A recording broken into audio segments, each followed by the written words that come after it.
Welcome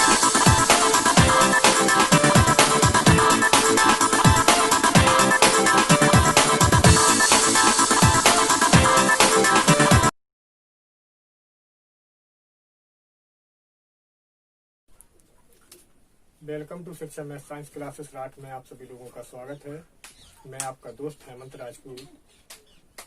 मैंने आपको पिछली वीडियो क्लासेस में संबंध एवं फलन जो आपका अध्याय था उससे संबंधित जो प्रश्नावली आपकी फर्स्ट भी थी और उससे जो संबंधित यानी परिभाषाएं थी उनके बारे में भी मैंने आपको बता दिया था और आपकी प्रश्नावली भी न्यूमेरिकल भी सॉल्व करके बता दिए थे। इसके बाद आज हम बात करेंगे द्विआधारी संबंध की। ये आपका टॉपिक बहुत ही इम्पोर्टेंट है, तो आप लोग वीडियो को ध्यानपूर्वक देखिएगा। तो हम चलते हैं वीडियो क्लासेस की ओर। जैसा कि मैंने आपको बोर्ड पे दिख रहा होगा, मैंने लिखा है द्विआधारी संबंध, यानी द्विआधारी संबंध को हम इंग्लिश में बाइनरी रिलेशन कहते हैं। और देखिए इससे संबंधित मैंने कुछ परिभाषा भी लिखी है। जैसा कि आपको बोर्ड में दिख रहा है, मैंने लिखा है यहाँ पर कि हम जानते हैं कि समुच्चय ए में कोई संबंध आर। देखिए संबंध को हम किससे लेते थे? आर से व्यक्त करते थे। तो हमने मान लिया यहाँ पे कि हम जानते हैं कि समुच्चय ए में कोई संबंध आर ए क्रॉस ए का उपसमुच्चय होता है। हम वैसे भी ये जानते हैं और इसे हम ए क्रॉस ए के अवयवों के रूप में लिखा जाता है, यानी कार्तीय गुणनफल के अवयवों के रूप में हम क्या करते हैं? रिलेशन को लिखते हैं। समुच्चय ए के युग्मों के रूप में प्राप्त जो संबंध होता है उस संबंध को हम क्या कहते हैं? द्विआधारी संबंध कहते हैं। क्या कहते हैं? द्विआधारी संबंध कहते हैं। देखिए एक बार फिर से मैं रिपीटेड किए दे रहा हूँ और आपकी बुक में भी डेफिनेशन लिखी हुई है। हम जानते हैं कि समुच्चय ए में कोई संबंध आर ए क्रॉस ए का उपसमुच्चय होता है और इसे ए क्रॉस ए के अवयवों के रूप में लिखा जाता है। समुच्चय ए के युग्मों के रूप में प्राप्त संबंध को हम क्या कहते हैं? द्विआधारी संबंध कहते हैं। अब देखिए द्विआधारी संबंध से जो संबंधित गुणधर्म है वो आपके बहुत ही इम्पोर्टेंट है। तो देखिए मैंने आपकी हेडिंग बनाई है द्विआधारी संबंध के गुणधर्म, यानी इसको हम इंग्लिश में कह सकते हैं कि प्रॉपर्टीज ऑफ बाइनरी रिलेशन। तो देखिए मैंने इसका पहला हेडिंग बनाया है सम्मित संबंध, यानी आपकी पहली हेडिंग क्या है? सम्मित संबंध पढ़ना है आपको। और सम्मित संबंध को हम इंग्लिश में सिमेट्रिक रिलेशन कहते हैं। क्या कहते हैं? Symmetric relation. देखिए मैंने यहाँ पर लिखा है सम्मित संबंध की परिभाषा कि वह संबंध जो x और y में हो, यानी वह संबंध जो x और y में हो और यदि वही संबंध y और x में हो, अर्थात कहने का ये तात्पर्य है कि x और y के स्थान बदल दिए जाएं, तो ऐसे संबंध को हम क्या कहते हैं? सम्मित संबंध कहते हैं। क्या कहते हैं? सम्मित संबंध। इसको हम दूसरे शब्दों में कह सकते हैं कि यदि x y, यानी आपका x एलिमेंट है और दूसरा एलिमेंट आपका क्या है? y, वो बिलोंग्स करते हैं किसी सेट A में और यदि x रिलेशन y हो और साथ में क्या हो? y रिलेशन x हो। क्या हो? y रिलेशन x हो, अर्थात हम कह सकते हैं कि x और y आपके रिलेशन में क्या करते हो? बिलोंग्स करते हो और y और x भी आपके रिलेशन में बिलोंग्स करते हो। तो ऐसे संबंध को हम क्या कह सकते हैं? सम्मित संबंध कह सकते हैं। क्या कह सकते हैं? सम्मित संबंध। तो उसकी डेफिनेशन मैं आपको लिखा दे रहा हूं यहाँ पे। देखिए मैंने दूसरे शब्दों में सम्मित संबंध की परिभाषा लिखी है और देखिए दूसरे संबंध में क्या है? दूसरे शब्दों में यदि x और y बिलोंग्स करते हो किसमें? ए में, और यदि आपका x रिलेशन y हो और y रिलेशन क्या हो? x हो, अर्थात मेरे कहने का ये तात्पर्य है कि x और y आपके किसमें बिलोंग्स करते हो? रिलेशन में। और वाई और एक्स भी आपके किसमें बिलोंग्स करते हो, यानी रिलेशन में जो दिया गया संबंध हो उसमें बिलोंग्स करती हो, तो ऐसे संबंध को हम क्या कहेंगे, सम्मित संबंध। और इसका जो मैंने डिब्बे में पार्ट लिखा है कि एक्स रिलेशन वाई, ये आपका एरो का चिन्ह लगाया है, और वाई रिलेशन एक्स। इसका अर्थ ये है कि एक्स और वाई में जो संबंध है वही संबंध आपका किसमें होना चाहिए, वाई और एक्स में। तो ऐसे संबंध को हम क्या कहेंगे, सम्मित संबंध कहेंगे। अब देखिए, इसके बाद आपको सौतल्य संबंध पढ़ना है, और इसके बाद भी आपके आगामी कई संबंध हैं, तो उनके बारे में मैं आपको नेक्स्ट वीडियो में बताऊंगा। तो अब हम चलते हैं, यानी सम्मित संबंध से जो संबंधित आपके न्यूमेरिकल हैं उनको सॉल्व करते हैं। तो चलते हैं वीडियो क्लासेस की ओर। तो अब हम बात करते हैं एग्जाम्पल्स की, और आपका पहला एग्जाम्पल्स दिया गया है। अब भाषा आपको पढ़ के सुनाई दे रहा हूँ कि माना आर प्राकृतिक संख्याओं के समुच्चय n में एक संबंध है, जिसके द्वारा यदि a पर कोमा लगा है, b बिलोंग्स करता है n में, तो यानी a और b आपके बिलोंग्स किसमें करते हैं, n यानी नेचुरल नंबर में।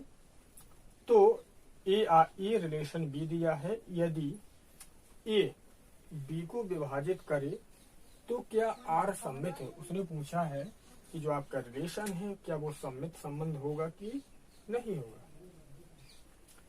अब देखिए, धन पूर्णांकों की बात होती है कि धन पूर्णांक आपके होंगे यहाँ पे। तो देखिए, जो आपका रिलेशन r दिया है वो प्राकृतिक संख्याओं के समुच्चय n में एक संबंध व्यक्त करता है। चलो ठीक है, आपका संबंध दिया गया है, यानी आपका जो चीज दिया गया है सबसे पहले उसको लिख लूंगा, यानी a, b बिलोंग्स करते हैं नेचुरल नंबर में, और आपका संबंध दिया गया था a रिलेशन b, जिसका अर्थ था आपका कि a b को विभाजित करता है, b को विभाजित करता है। अब देखिए, सम्मित संबंध की क्या बात होती है। इस सम्मित संबंध की जो परिभाषा होती है कि यानी आपके अवयवों का स्थान बदल जाए और संबंध आपका ज्यों का त्यों रहे। तो देखिए, यदि आपका ए आगे है, ए रिलेशन बी दिया है, और यदि बी रिलेशन ए हो और उसमें भी आपका यही संबंध आए, तो आपका क्या होता है, सम्मित हो जाएगा। अन्यथा यदि नहीं आएगा तो आपका सम्मित नहीं होगा। देखिए, ए रिलेशन बी है, इसका तात्पर्य उसने दिया है कि ए जो है वो किसको करता है विभाजित, बी को विभाजित करता है। अब देखिए, आपको यहाँ पर जैसे ये अल्फाबेट में समझ में ना आए तो आप लोग यहाँ पर काउंटिंग भी ले सकते हैं। जैसे नेचुरल नंबर हमने एक से ही ले लिया, 2-3 संख्याएं ले ली। आप जैसे बात करें, यहाँ हमने नेचुरल नंबर ले लिया 1, ए के स्थान पर 1 को ले लिया और बी के स्थान पर 2 को ले लिया, ठीक है। तो 1 का भाग 2 में जा रहा है, जाएगा कि नहीं जाएगा, यानी ए बी को विभाजित करेगा। ऐसे हमें संख्या चूज करनी पड़ेगी। अब रिलेशन क्या होना चाहिए, बी रिलेशन ए, यानी बी रिलेशन ए, यानी बी का भाग ए में जाना चाहिए। अब देखिए, 2 का भाग यदि हम 1 में देंगे तो आपका 0.5 आएगा। आपका विभाजित होने का तात्पर्य होता है कि कोई पूर्णांक संख्या आनी चाहिए, ना कि आपका दशमलव। तो आपका फिर क्या होगा कि ये संबंध आपका व्यक्त नहीं करेगा। तो इसी प्रकार ए वाला भी आपका सवाल क्या है कि धन पूर्णांकों में क्या होगा कि जो आपका संबंध आर दिया है वो इस प्रकार परिभाषित है कि ए बी को विभाजित करता है, लेकिन आर आपका सम्मित नहीं है, क्योंकि बी आपका ए को विभाजित नहीं करता है।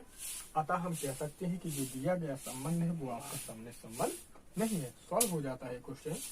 तो यहाँ पर जो मैंने भाषा बोली है वो लिख सकते हैं, यहाँ पर लिखेंगे क्योंकि आर सम्मित नहीं है। अब क्यों नहीं है भाई, वो कारण भी पूछेगा,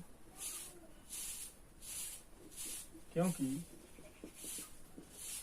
बी ए को विभाजित नहीं करता है,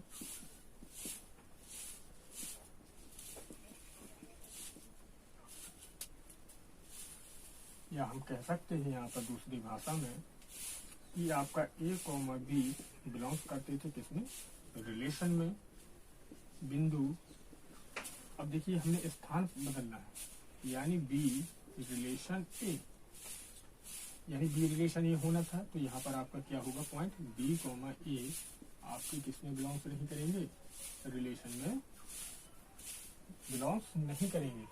अतः आपका ये जो दिया गया संबंध था वो आपका सम्मिश्र संबंध नहीं है। तो ये क्वेश्चन आपका सॉल्व हो जाता है। इसके बाद हम नेक्स्ट क्वेश्चन की बात करते हैं। इसके बाद हम एग्जाम्पल दूसरे की बात करते हैं और चलते हैं। दूसरा एग्जाम्पल आपका दिया है, यदि S बराबर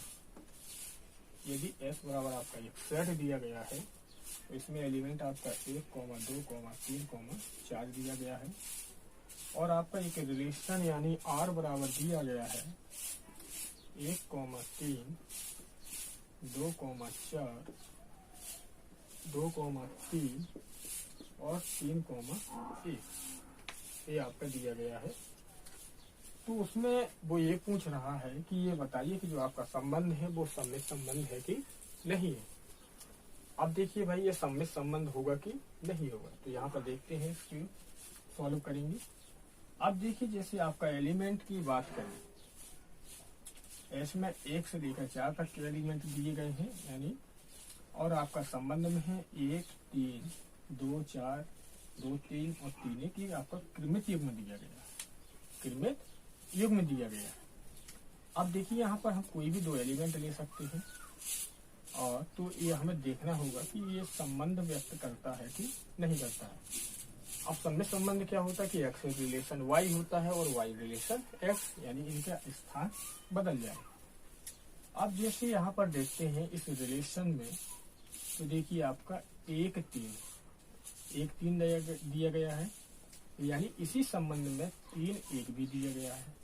चलो ये सम्मित की कंडीशन होल्ड कर रहा है। अब अन्य एलिमेंटों की बात करें, जैसे आपका 2 और 4 दिया गया है, तो क्या रिलेशन में आपका 4, 2 दिया है? नहीं दिया है। इसी प्रकार आपका 2, 3 दिया गया है, लेकिन 3, 2 नहीं दिया गया है, तो ये आपका सम्मिश्र संबंध नहीं होगा। तो इसमें से कोई भी आप एक एलिमेंट को लेकर बता सकते हैं, कोई भी एक रीजन। तो देखिए आपका जैसे 2 आपका बिलोंग्स करता था किसमें, एस में, और आपका 3 भी किसमें बिलोंग्स करता था, एस में। लेकिन आपका जो क्रमित युग्म यानी 2, 3 था वो किसमें बिलोंग्स करता था, रिलेशन यानी आर में बिलोंग्स कर रहा है।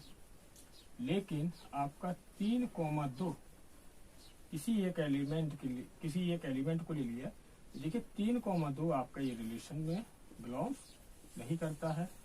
अतः ये आपका जो संबंध दिया गया है वो सम्मिश्र संबंध नहीं है, अतः सम्मिश्र संबंध नहीं है। और ये आपका क्वेश्चन क्या हो जाता है, सॉल्व हो जाता है। इसके बाद हम नेक्स्ट क्वेश्चन की बात करते हैं। इसके बाद हम एग्जाम्पल तीसरे की बात करते हैं, और तीसरे की आपकी भाषा दी हुई है कि यदि ए किसी परिवार के सदस्यों का समुच्चय, यानी आपका सेट दिया है जो किसी परिवार के सदस्यों का क्या दिया गया है, समुच्चय दिया गया है। यानी सेट ए है जो परिवार के सदस्यों का समुच्चय, क्या है, परिवार के सदस्यों का समुच्चय।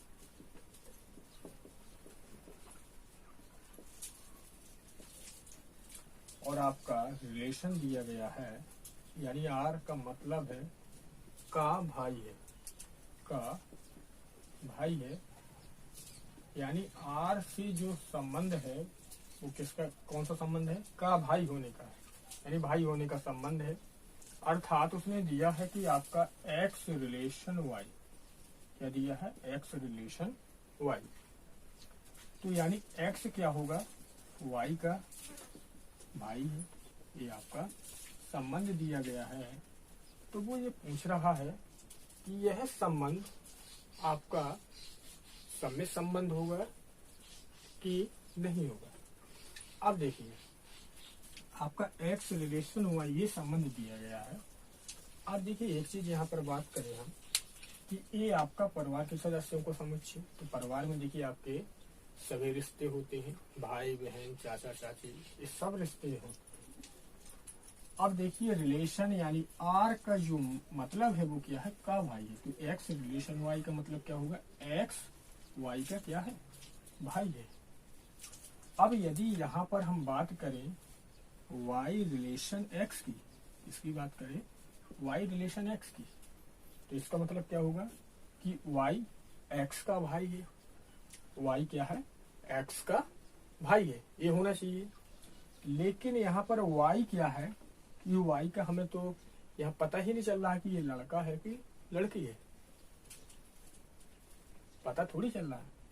अब देखिए वाई आपका लड़का भी हो सकता है और लड़की भी हो सकती है, इसलिए हम कह सकते हैं कि जो आपका एक्स रिलेशन वाई दिया है वो वाई रिलेशन एक्स के लिए आपका सममित संबंध नहीं है, क्योंकि आपकी जो वाई है, जो वाई होगा वो एक्स की बहन भी हो सकती है और एक्स का भाई भी हो सकता है, यानी वाई एक्स की बहन या भाई हो सकता है।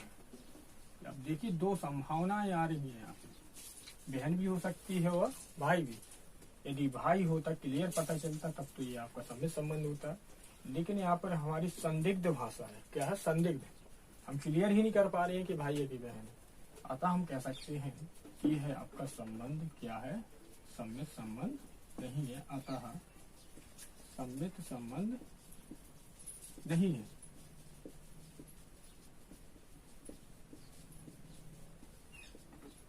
तो देखिए आपका क्वेश्चन समझ में आया होगा। इसके बाद हम नेक्स्ट क्वेश्चन की बात करते हैं। इसके बाद हम एग्जाम्पल चौथे की बात करते हैं। आपका एग्जाम्पल चौथा दिया गया है, ये आपका रिलेशन में ही दिया गया है, यानी a+3b बराबर किसके दिया गया है, 12 के। तो हमें ये बताना है कि ये आपका सममित संबंध है कि नहीं है, आपका ये रिलेशन है।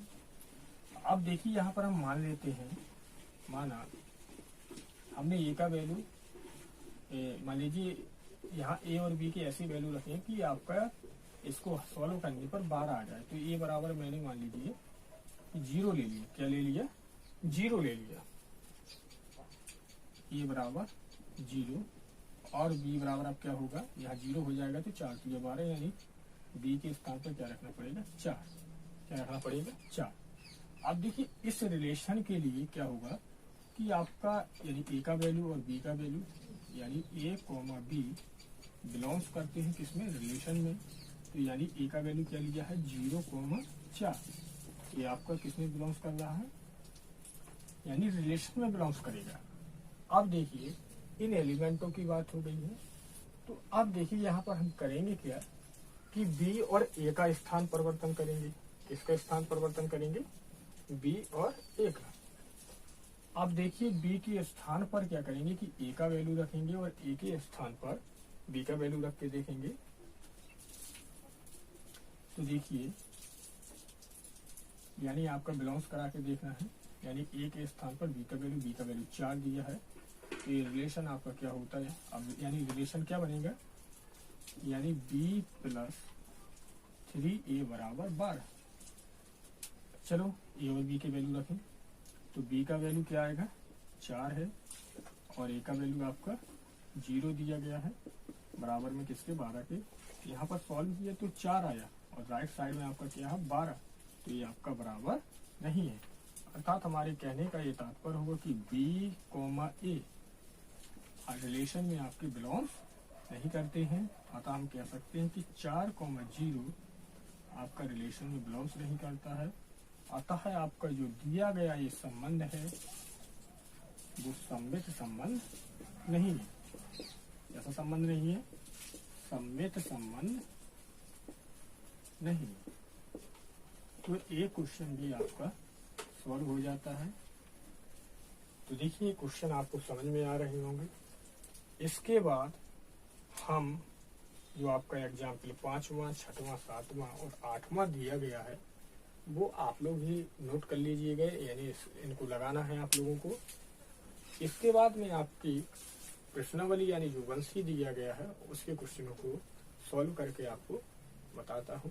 चलते हैं प्रश्नावली की ओर। और प्रश्नावली यानी जो आपकी 1C है उसका पहला सवाल दिया गया है, यानी इसके पहले एक भाषा लिखी हुई है कि निम्नलिखित में से कौन कौन से संबंध सम्मित है और कौन कौन से संबंध सम्मित नहीं है। यानी हमें सम्मित बताना है कि कौन से संबंध सम्मित होंगे और कौन से संबंध सम्मित नहीं होंगे। आपका पहला क्वेश्चन दिया है परिवार के सदस्यों का समुच्चय। क्या दिया गया है? परिवार के सदस्यों का समुच्चय। और जो आपका संबंध दिया है कि बहन है, यानी बहन होने का दिया है। तो हम दो एलिमेंट लेके चलेंगे, यानी आपका x रिलेशन y, यानी इसको सॉल्व कर रहे हैं। तो देखिए x रिलेशन y, यानी इसका संबंध क्या था? यानी x यानी की बहन है। x क्या है?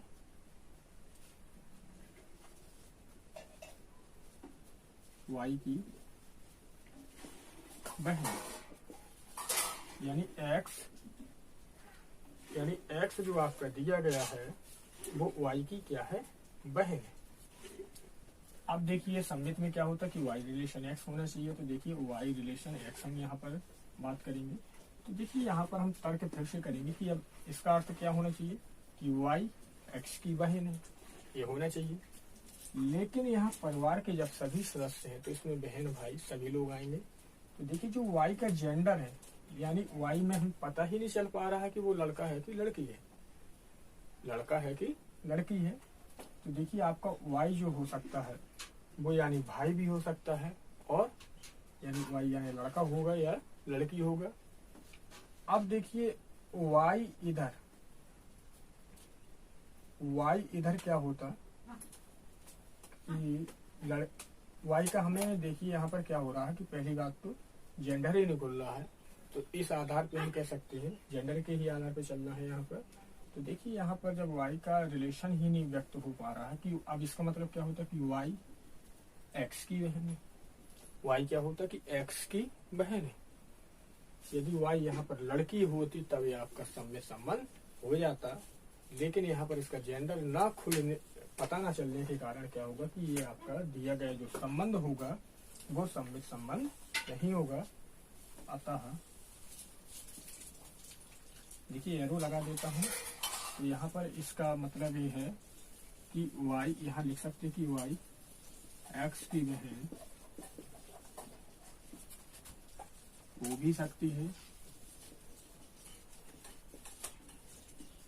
और नहीं भी, क्योंकि y का जेंडर ही नहीं पता चल रहा है। अतः हम कह सकते हैं कि जो आपका रिलेशन दिया गया है वो सम्मित संबंध नहीं।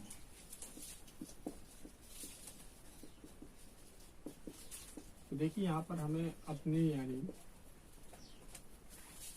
IQ यानी अपनी तर्क शक्ति से ही यहाँ पर इन सवालों को सॉल्व करना है। बकाया आपकी जो सम्मित संबंध की परिभाषा और उसी का यूज करते हुए अपनी तर्क शक्ति लगानी है यहाँ पे, तभी इन क्वेश्चनों को आप लोग सॉल्व कर पाएंगे। तो इसके बाद हम नेक्स्ट क्वेश्चन की ओर चलते हैं। इसके बाद हम दूसरे क्वेश्चन की बात करते हैं। और दूसरा क्वेश्चन आपका दिया गया है कि समतल में स्थित सरल रेखाओं में समांतर होने का जो संबंध दिया गया है ये हमें बताना है कि सम्मित है कि नहीं है। तो देखिए सॉल्व की ओर चलते हैं। अब देखिए मान लीजिए आपकी समतल में स्थित रेखाएं हैं। अब यहाँ पर देखिए हमें इस संबंध को व्यक्त करते हैं कि x रिलेशन y, इसका मतलब क्या है कि x y के समांतर है।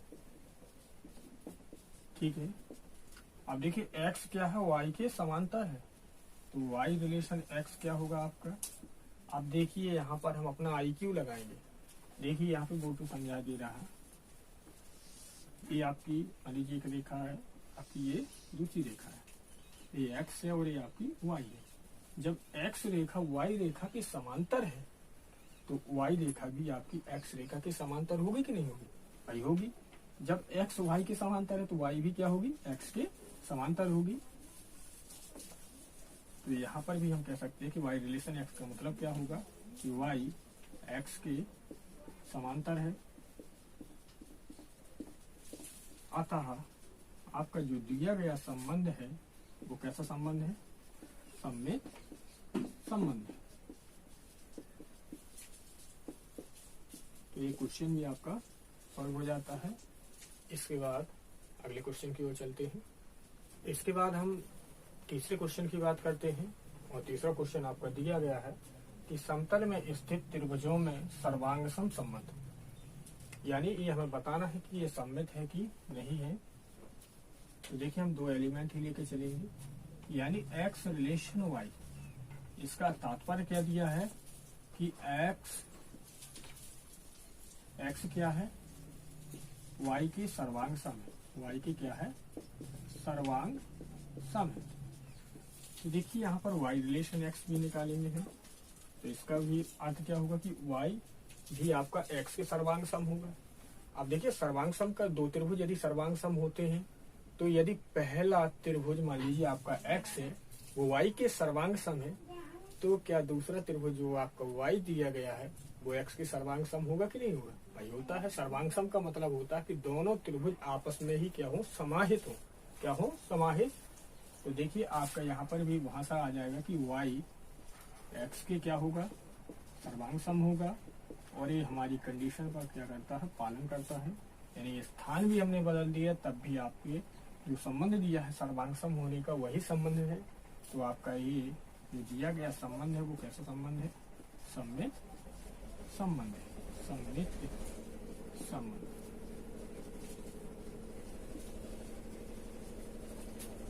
इसके बाद नेक्स्ट क्वेश्चन की बात करते हैं। इसके बाद चौथे क्वेश्चन की बात करते हैं और चौथा क्वेश्चन आपका दिया है कि समतल में स्थित त्रिभुजों में समरूप संबंध, यानी समरूप होने का संबंध दिया गया है और ये हमें बताना है कि सममित है कि कैसा है। अब देखिए संबंध आपका किसका दिया है, समरूप। देखिए हमने दो त्रिभुज ले लिए, x रिलेशन y। इसका मतलब क्या है कि x y के क्या है, समरूप है। क्या है, समरूप। अब यहाँ हम चेक करेंगे कि y रिलेशन x भी यही है कि नहीं है। अब देखिए हम बात करते हैं दो त्रिभुजों की। मान लीजिए ये आपका x त्रिभुज है और ये आपका दूसरा त्रिभुज y है। क्या है, y। अब देखिए यानी ये वाला त्रिभुज इसके समरूप है। मान लीजिए यहाँ पर जो बनने वाला कोण है वो भी यहाँ पर उतना ही कोण है, यहाँ पर बनने वाला जितना कोण होगा वो भी उतना ही, और ये भी आपका उतना ही होगा। देखिए और आपकी भुजाएं भी आपस में क्या होंगी, सेम होंगी दोनों त्रिभुजों की। तो देखिए ये वाला, यदि हम बात करें यहाँ पर कि आपको जो x त्रिभुज है वो y की क्या है, समरूप है। दूसरी भाषा में हम ये भी तो कह सकते हैं कि y आपका x के समरूप है। तो देखिए यहाँ पर हमने इसका स्थान परिवर्तन कर दिया और देख लिया, तो देखिए y भी आपका क्या होगा कि x के समरूप है। अब देखिए आपके स्थान बदल गए और आपके जो संबंध दिया गया था वो समरूप होने का वही संबंध है आपका। अतः हम कह सकते हैं कि आपका दिया गया जो संबंध है वो कैसा संबंध है, सममित संबंध है। तो ये क्वेश्चन भी आपका सॉल्व हो जाता है। इसके बाद हम पांचवें क्वेश्चन की बात करते हैं। पांचवा क्वेश्चन आपका दिया गया है पूर्णांकों के लिए संबंध, यानी वर्ग होने का वर्ग है, संबंध का इसका है का वर्ग है। तो देखिए इसको सॉल्व करेंगे और पूर्णांक ले लेंगे। अब जैसे आप यहाँ पर बात करें, क्योंकि हम एक का वर्ग भी जानते हैं एक ही होता है और एक का घन भी एक ही होता है, तो एक को न लिया करें आप लोग, कोई भी अन्य जो आपका पूर्णांक हो उसको लेके आप लोग कर सकते हैं। तो एक में तो ये सम्मित हो जाएगा, लेकिन एक के अलावा अन्य पूर्णांकों के लिए हमें देखना होगा कि सम्मित है कि नहीं है। तो देखिए यहाँ पर क्या करेंगे, हमने आपका मान लीजिए दो एलिमेंट मान लिया, यानी x के स्थान पर 2 ले लिया और 2 रिलेशन 4 ऐसा लिख दिया मैंने। क्या लिख दिया, 2 रिलेशन 4। इसका मतलब क्या है कि 2 का वर्ग 4, यही तो है संबंध आपका का वर्ग, यानी 2 का वर्ग क्या है आपका 4 है। अब देखिए जरा 4 रिलेशन 2 निकालें तो 4 का वर्ग 2 होगा कि नहीं होगा, नहीं होगा। क्यों, क्योंकि ये 4 का जो 2 जो दिया गया वो 4 का क्या है, वर्गमूल है। लेकिन 4 का वर्ग कितना होता है, 16 होगा। तो देखिए 4 यहाँ पर हम कह सकते हैं, इसी भाषा में हम इसको समझा दें तो देखिए 2 का स्क्वायर आपका दिया गया था कि 2 का स्क्वायर क्या था 4। देखिए 2 का वर्ग क्या था 4 है। अब यदि हम 4 रिलेशन 2 की बात करते हैं, इसकी बात करें 4 रिलेशन 2 के लिए, तो यदि 4 का वर्ग कितना होना चाहिए 16। तो देखिए 4 का वर्ग, यहाँ 16 दिया नहीं गया है, तो 4 का वर्ग हम जानते हैं कि कितना होगा 16 होगा। लेकिन यहाँ पर कितना कह रहा है कि 4 का वर्ग क्या है 2 है, तो ये आपका बराबर नहीं होगा। अतः जो दिया गया संबंध है वो क्या है, सममित संबंध नहीं, सममित संबंध नहीं। तो ये क्वेश्चन भी आपका सॉल्व हो जाता है। इसके बाद हम छठवें क्वेश्चन की बात करते हो। छठवां क्वेश्चन आपका इम्पोर्टेंट क्वेश्चन है, तो इसको आप लोग बहुत ही ध्यानपूर्वक देखिएगा। देखिए लेस इक्वल यानी ये संबंध है आपका वास्तविक संख्याओं के लिए समुच्चय के लिए दिया गया, वास्तविक संख्याओं के समुच्चय के लिए दिया गया है, और हमें ये बताना है कि ये सममित है कि नहीं है। अब देखिए वास्तविक संख्याएं यदि हम अल्फाबेट में मान लें तो एक्स वाई ही ले सकते हैं। यदि आपको समझ में आए तो कोई भी वास्तविक संख्या ले सकते हैं। तो देखिए यहाँ पर मैंने ले लिया, यानी 2 संख्याएं ले लूंगा मैं यहाँ पे, आपको अल्फाबेट से भी समझा दूंगा और वैसे भी समझा दूंगा। तो अल्फाबेट में पहले आपको मैं वास्तविक संख्याओं लेके ही समझाऊंगा। जैसे मैंने ले लिया 2 रिलेशन 3, यानी 2 भी आपका वास्तविक संख्या है और 3 भी आपका वास्तविक संख्या है। इसका मतलब क्या है कि यानी लेस है और इक्वल है, यानी 2 क्या है 3 से छोटा है और 3 से छोटा भी हो सकता है और बराबर भी हो सकता है, ये कंडीशन थी। अब देखिए इसका मतलब क्या होगा कि 2 3 से छोटा है, यही कंडीशन आएगी, और आपका इक्वल भी हो सकता है। दूसरी बात, यदि 3 रिलेशन 2 निकालें, क्या निकालें 3 रिलेशन 2। अब देखिए यहाँ पर क्या होगा कि 3 जो होगा वो 2 के बड़ा होगा, लेकिन वो कंडीशन क्या होनी चाहिए। अब यहाँ बता रहा है देखिए कि 3 अर्थ यही निकलना चाहिए कि 3 2 से क्या होना चाहिए छोटा होना चाहिए, लेकिन ऐसा नहीं है। तो देखिए आपका 3 क्या है 2 से बड़ा है, 3 2 से क्या है बड़ा है, और यहाँ आपका क्या था कि 2 3 से छोटा था, वो कंडीशन को होल्ड करता था। लेकिन जब मैंने इनका स्थान बदला एलिमेंटों का, इनका स्थान बदला एलिमेंटों का, तो दूसरा रिलेशन आपका था 3 रिलेशन 2, इसने कंडीशन का पालन नहीं किया, अतः ये आपका जो संबंध है वो आपका सममित संबंध नहीं होगा। आप देखिए इसको अल्फाबेट में कैसे करते हैं, अल्फाबेट से भी हम समझेंगे।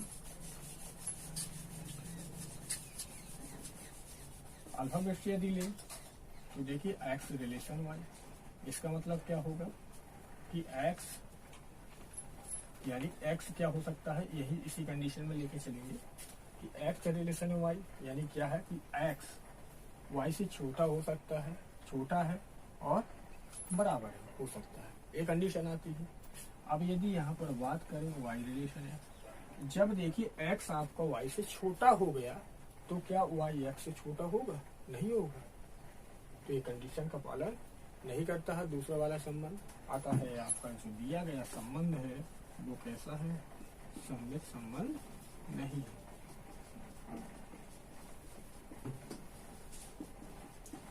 तो देखिए मैंने इसको दोनों तरीके से बता दिया है, आपको जैसे समझ में आए आप लोग वैसे कर सकते हैं।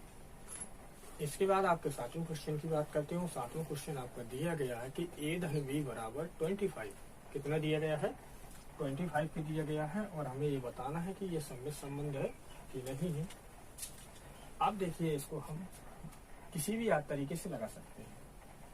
इसका मतलब क्या है कि इनका योगफल यानी a धन b का योगफल कितना है 25 है, यानी इसको यदि हम रिलेशन में व्यक्त करने की बात करें तो a रिलेशन b का अर्थ क्या होगा कि a और b का योग, a और b का योग 25 है, a हुआ, ठीक है।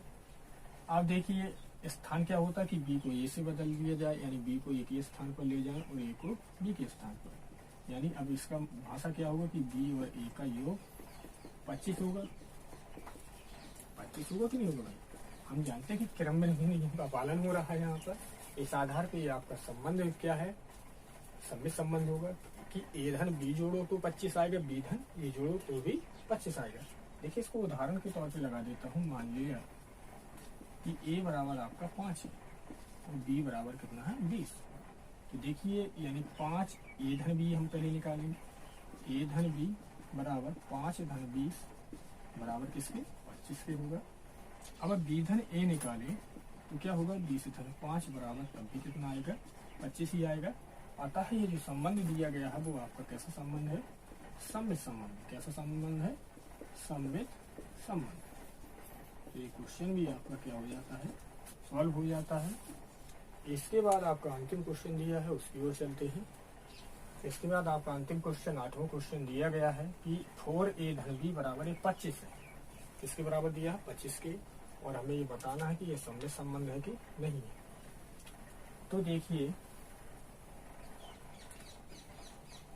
अब देखिए इस संबंध में क्या होगा कि 4a धन b बराबर 25 है, और यदि हम इनके अल्फा बेटों का स्थान भी परिवर्तित करें तब भी आपका योगफल कितना होना चाहिए 25 होना चाहिए।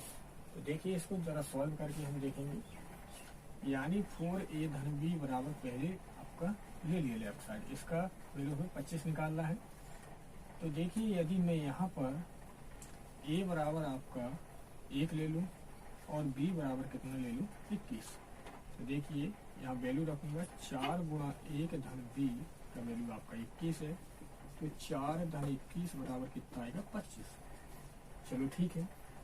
अब इनके स्थान परिवर्तित कर दिया जाए, यानी ए को बी के स्थान पर और बी को ए के स्थान पर लिया जाए तो बनेगा 4b धन a। अब इसका वैल्यू भी कितना नहीं है 25 आना चाहिए। यदि 25 आ गया तब ये आपका क्या होगा सम्मित होगा, अन्यथा सम्मित नहीं होगा। तो ए का वैल्यू कितना रखना है मुझे 1 रखना है, और बी का वैल्यू कितना रखना है 21 रखना है, और वो भी यहाँ भी रखेंगे। तो बी का वैल्यू इधर मैंने 21 रखा और इधर ए का वैल्यू 1 रखा। 21 चौका कितना हो गया 84 प्लस 84 कितना हो गया 85 हो गया। कितना हो गया 85 हो गया यहाँ पर। अब देखिए यहाँ पर आपका 25 से यहाँ पर कितना आया 85 है। यदि 25 आता तब आपका संबंध, ये जो संबंध दिया होता, जो संबंध दिया गया है वो क्या होता सम्मित होता। तो देखिए आपका यहाँ हम कह सकते हैं कि आपका जो दिया गया संबंध है वो सम्मित संबंध नहीं है, सम्मित संबंध नहीं है।